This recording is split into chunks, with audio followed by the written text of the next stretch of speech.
Imagine you're a Hollywood studio executive. Someone hands you a pile of gritty standalone action scripts, a strongman seduced by a femme fatale, a left-handed assassin who stabs a king so fat the blade disappears, a bandit's daughter sacrificed because of a reckless oath. Great stories. But your job isn't just to entertain, it's to prove a political point. So you stitch them together with a single repeating moral. That's essentially what happened with the Book of Judges. Let's look at the raw material first, the setting, and the characters. The Book of Judges covers roughly 1200 to 1000 BCE, the transition from the Bronze Age to the Iron Age in Canaan. Joshua is dead. There is no central government. Israel exists as loosely connected tribes, Judah in the south, Ephraim and Manasseh in the central highlands, Dan clinging to the coast, and surrounding them on every side, Canaanite city-states interspersed throughout the land, Philistines dominating the southwest coast, Moabites and Ammonites pressing from the east, Midianites raiding from the southeast. This is a fragmented, vulnerable landscape. No capital city, no king, no unified army, just tribes trying to survive. Into this chaos step the judges, right? And one important note, the Hebrew word shofet doesn't mean a courtroom official. It means something closer to deliverer or military leader. These are charismatic heroes, not legal figures. The book features 6 major judges. Ehud, the left-handed assassin who conceals a dagger and murders the Moabite king Eglon. A king described as so fat the blade sinks in and the fat closes over it. Deborah, the prophetess commander who orchestrates a military victory from under a palm tree. Gideon, the reluctant hero who has a complicated relationship with the Canaanite god Baal. We'll come back to that. Jephthah, an outcast mercenary who makes a reckless vow and ends up sacrificing his own daughter. Samson, the strongman whose weakness for foreign women destroys him. And the final chapters of the book descend into pure chaos, civil war, atrocity, anarchy. These stories feel like legends, tall tales, local hero sagas, because that's what they are. But these individual stories didn't just float independently. Someone stitched them together with a very specific pattern. Scholars call it the Deuteronomistic cycle, named after the Deuteronomistic school, a group of editors whose theology is rooted in the book of Deuteronomy. Their core convictions: worship only Yahweh, worship only at the central sanctuary, no idolatry, absolute covenant loyalty. These editors imposed a 4-phase cycle on the entire book. Phase 1, Israel sins by worshiping foreign gods. Phase 2, God punishes them by handing them over to their enemies. Phase 3, Israel cries out in repentance. Phase 4, God raises a judge to deliver them. Then the judge dies and the cycle restarts. But here's the key. Each cycle is worse than the last. The book spirals downward. Judges chapter 2 verse 19 states it explicitly. They would again act more corruptly than the preceding generation. Ehud delivers Israel cleanly. By the time we reach Samson, the deliverer is a self-destructive loner who never actually leads anyone. After Samson, there are no more judges at all, just chaos. This framework appears in the transitions between stories, not within the stories themselves. It's editorial glue.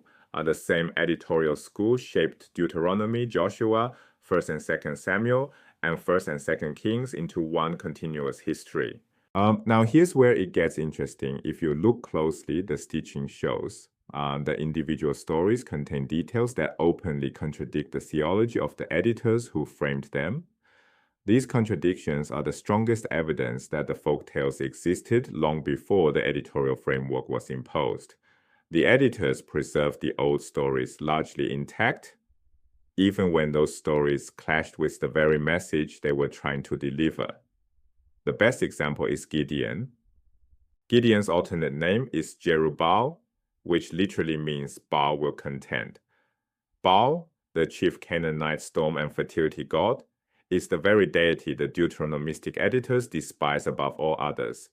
Yet their hero carries Baal's name. It gets worse. Gideon builds a local altar to Yahweh, violating the Deuteronomistic rule that sacrifice must occur only at the central sanctuary. He then constructs an ephod, a ritual object, likely an idol, from gold. The text says, all Israel went astray after it, and after Gideon dies, the people of Shechem worship Baal-Berith. The name translates to Baal of the Covenant, a stunning hybrid fusing the chief Canaanite deity with Israel's most sacred concept, the covenant. Row after row, Gideon's story contradicts the rules the editors built their entire theological system around. Baal-Berith deserves a closer look. The worship of Baal of the Covenant at Shechem reveals something the editors couldn't fully suppress.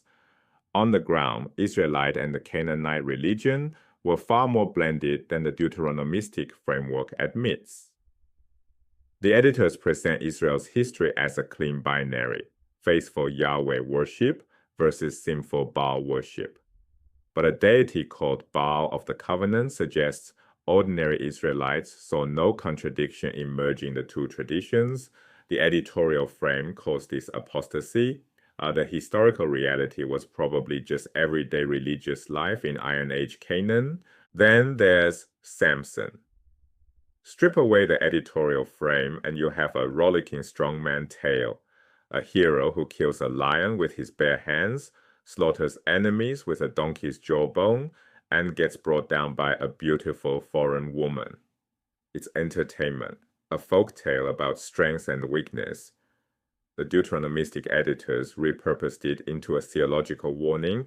Foreign women lead to foreign gods, which lead to national ruin. The original story almost certainly carried no such agenda. The moral was added later, like a studio note scrolled over a screenplay. So why did the editors leave these contradictions in, and who were these editors? The final editorial shaping of Judges occurred during the Babylonian exile after 586 BCE, when Babylon destroyed Jerusalem, burned the temple, and deported the population. The editors already knew the ending, they were living in it.